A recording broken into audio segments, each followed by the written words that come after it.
এই সময়ের মধ্যেই পৃথিবীর এক প্রান্ত থেকে আরেক প্রান্ত ধ্বংস হয়ে যেতে পারে। একটা বোতাম চাপলেই উড়ে যেতে পারে পুরো শহর। আর এই শক্তি এখন আছে মাত্র কয়েকটি দেশের হাতে। আপনারা কি জানেন একটা মিসাইল একসাথে 10টি শহর ধ্বংস করতে পারে?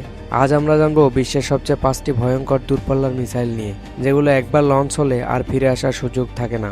চলুন জেনে নেই। নাম্বার 5, অগ্নি ভি মিসাইল।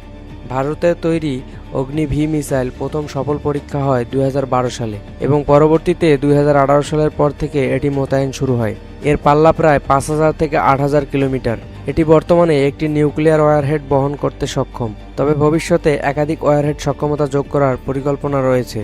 এটি সলিড ফুয়েল প্রযুক্তি ব্যবহার করে, যার ফলে দ্রুত উৎক্ষেপণ সম্ভব এবং এটি ভারতের কৌশলগত প্রতিরক্ষা ব্যবস্থার একটি গুরুত্বপূর্ণ অংশ। Number 4, RS-24 years missile.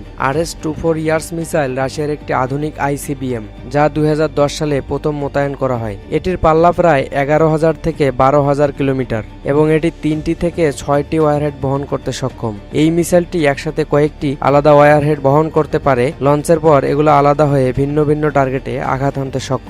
এই মিসাইলটি মোবাইল এবং সাইলো দুইভাবেই ব্যবহার করা যায় এবং দ্রুত স্থান পরিবর্তন করার কারণে শত্রুর রাডার সিস্টেমের জন্য এটিকে ট্র্যাক করা খুবই কঠিন। Number 3, DF-41। চীনের তৈরি DF-41 মিসাইল উন্নয়ন শুরু হয় 2000 সালের শেষ দিকে এবং 2019 সালের পর থেকে এটি আলোচনায় আসে। এটির পাল্লা প্রায় 12,000 থেকে 15,000 কিলোমিটার এবং এটি 10টি পর্যন্ত নিউক্লিয়ার ওয়ারহেড বহন করতে পারে। সবচেয়ে গুরুত্বপূর্ণ বিষয় হলো এটি মোবাইল লঞ্চার থেকে উৎক্ষেপণ করা যায়, যার কারণে এটির রাডার ও স্যাটেলাইট ট্র্যাকিং থেকে আড়াল করা তুলনামূলকভাবে কঠিন।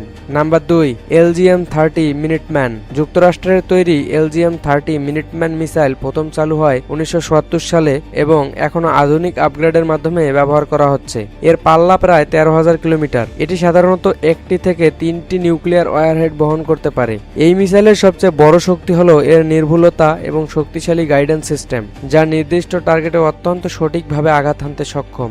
Number 1, RS-28 Sarmat. রাশিয়ার তৈরি RS-28 সারমাত মিসাইল, যাকে সাতান নামেও ডাকা হয়, এর কার্যক্রম শুরু হয় 2010 সালের দিকে এবং 2022 সালে সক্রিয়ভাবে মোতায়েন শুরু হয়। এই মিসাইলটির পাল্লা প্রায় 18,000 কিলোমিটার, অর্থাৎ এটি এক মহাদেশ থেকে আর এক মহাদেশে আঘাত হানতে সক্ষম। সবচেয়ে ভয়ঙ্কর দিক হলো এটি একসাথে 10 থেকে 15টি নিউক্লিয়ার ওয়ারহেড বহন করতে পারে। এছাড়া উন্নত প্রযুক্তির কারণে এটি শত্রুর ক্ষেপণাস্ত্র প্রতিরক্ষা ও রাডার সিস্টেমকে ফাঁকি দিতে সক্ষম। এই মিসাইলগুলো যুদ্ধ শুরু করার জন্য নয়, বরং শক্তির ভারসাম্য বজায় রাখার জন্য তৈরি। কিন্তু এদের ক্ষমতা এত বেশি যে একটি ভুল সিদ্ধান্ত পুরো বিশ্বের জন্য বিপর্যয় ডেকে আনতে পারে।